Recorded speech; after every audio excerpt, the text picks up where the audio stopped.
Long ago, in a kingdom of wild forests and silver-topped mountains, there lived a king blessed with 3 sons. They were all worthy of admiration. The eldest was solemn and dutiful, and he considered every decision carefully.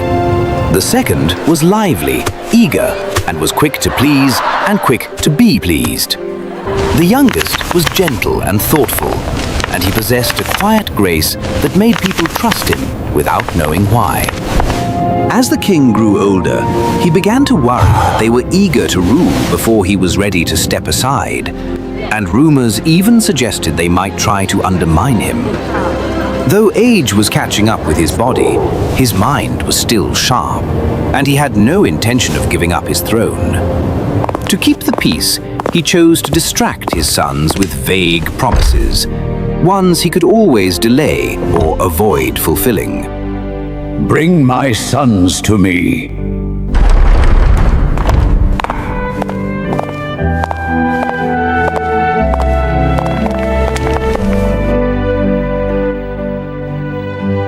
My sons, the time has come for me to consider which of you shall succeed me. I cannot choose by affection, for I hold each of you dear. Instead, I set before you a challenge. Go into the world and bring me the smallest and most perfect little dog you can find. The one who presents the finest one will automatically be my heir. The princes bowed, accepting the challenge with a mixture of enthusiasm and curiosity. That very afternoon, each prepared for a long journey. The eldest rode east with a retinue of guards. The second rode west with a caravan of merchants. The youngest prince rode alone, guided only by instinct and the hope that fate would lead him true. Yet fate had stranger plans for him than for the others.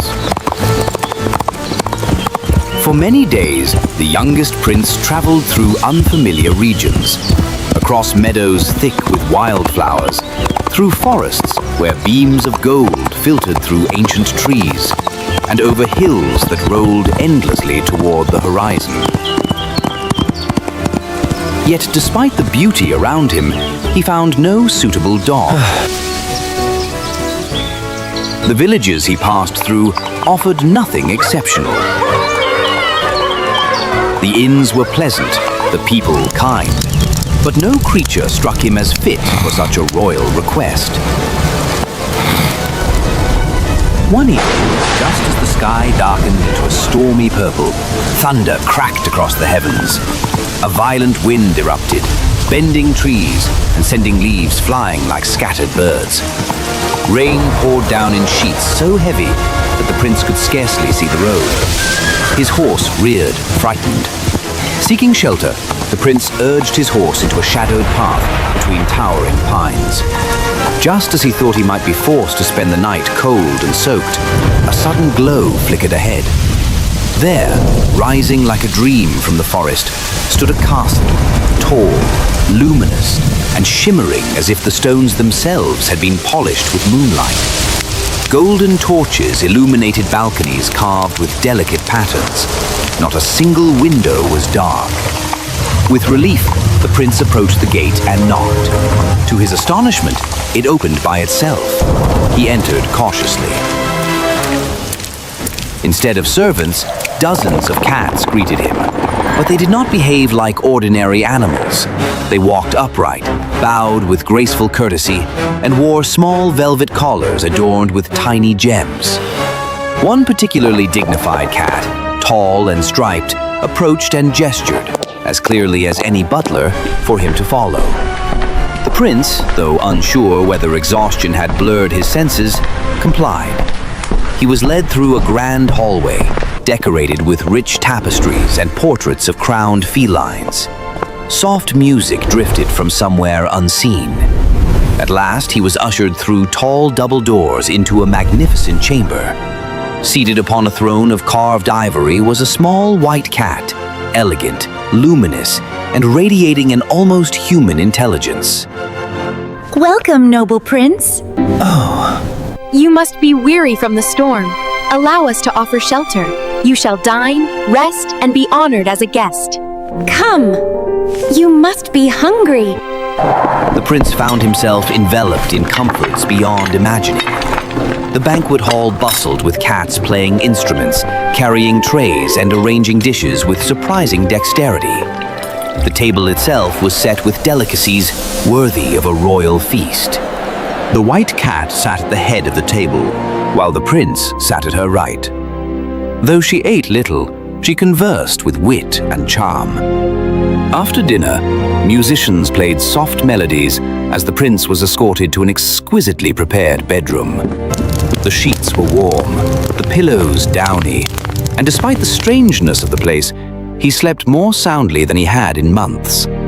When morning came, the white cat invited him to breakfast, and again her presence was reassuring and unforgettable. Day after day, week after week, the prince settled into life at the enchanted castle. There were games, music, dance, hunting parties in the forest, and discussions that stretched long into the night. The white cat was always near, wise, graceful, and strangely familiar. One evening, remembering his mission, he approached her. My lady, I fear I have stayed too long. I was sent by my father on a quest to find a small and perfect dog. I know, and you shall not fail. But you must remain here a little longer, 1 full year. When the time has passed, I shall give you a gift that will surpass anything your brothers bring. Her confidence, the warmth of her voice, and the comfort of the castle persuaded him. And thus, the year passed like a dream.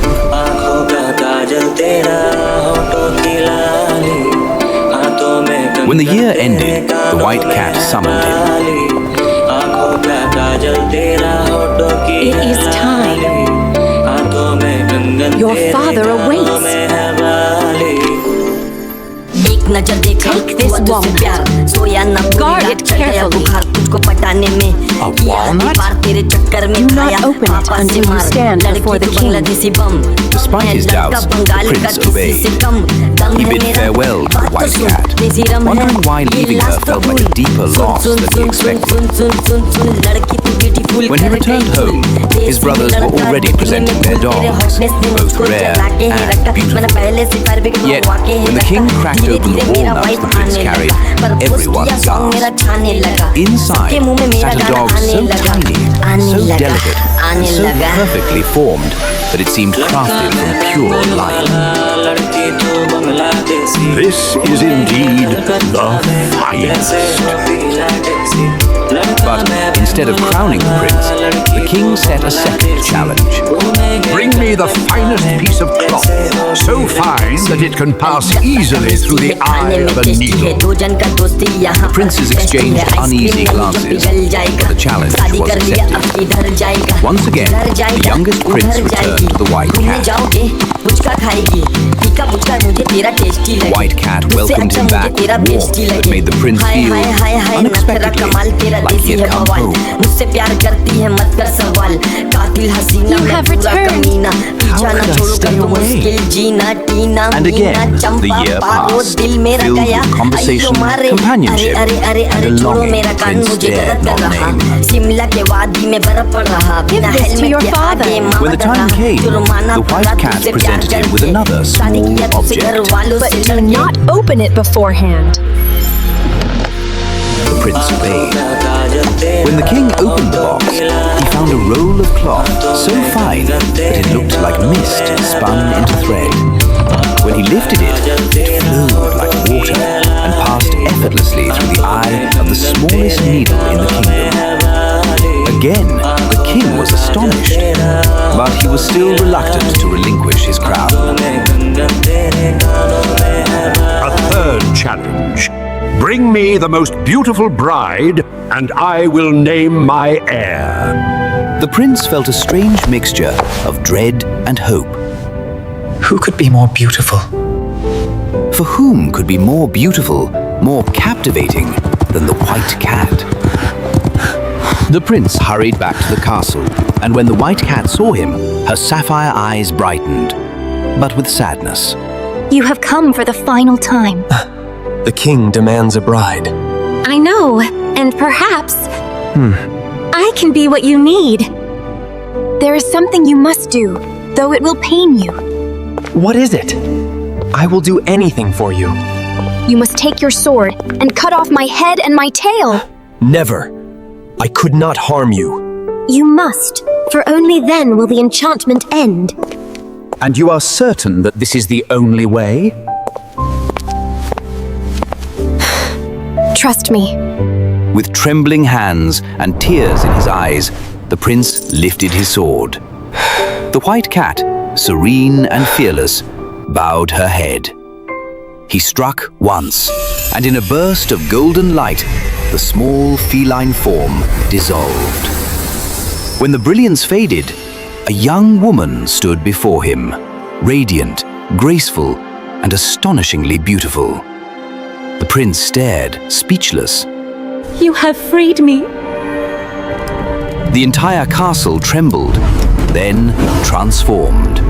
And everywhere cats turned into people. Noble courtiers, loyal servants, guards, musicians, all restored to their true forms.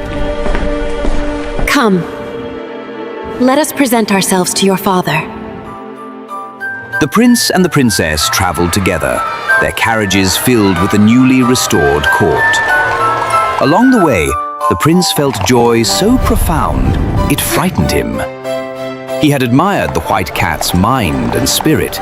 Now he saw the woman behind the enchantment and found her even more extraordinary. When they arrived at the palace, the king was astonished by the magnificent procession. And when he saw the princess, he could not deny her beauty, elegance, and undeniable royal bearing. My son, you have indeed brought the most beautiful bride. You shall be my heir. The eldest brothers, though disappointed, could not deny the fairness of the judgment. The kingdom erupted with celebration. The prince and the princess were married in a ceremony that lasted 3 days and nights. And when the festivities ended, the king honored his promise. The youngest prince and his bride received the crown. The elder brothers were granted rich provinces to rule wisely. But even greater happiness awaited the prince and his princess. The newly crowned couple returned to the restored castle of the princess, where the prince marveled at how familiar and beloved everything felt, though the castle was now filled with human voices instead of meows and soft purrs. I was cursed as an infant by spiteful fairies, and my kingdom was transformed along with me. I have waited so long for someone wise enough to value my mind, loyal enough to return to me year after year, and brave enough to break the spell despite personal anguish. You were that someone. You loved me not for beauty, which you did not see, but for the heart I offered you. You were always beautiful to me. Their kingdoms united in peace. Their people thrived under their rule. And though the white cat was no more, her memory lived on. A reminder that love, loyalty, and patience can pierce even the deepest enchantments. And so, the prince and princess lived for many long and prosperous years, ruling with wisdom, kindness, and grace.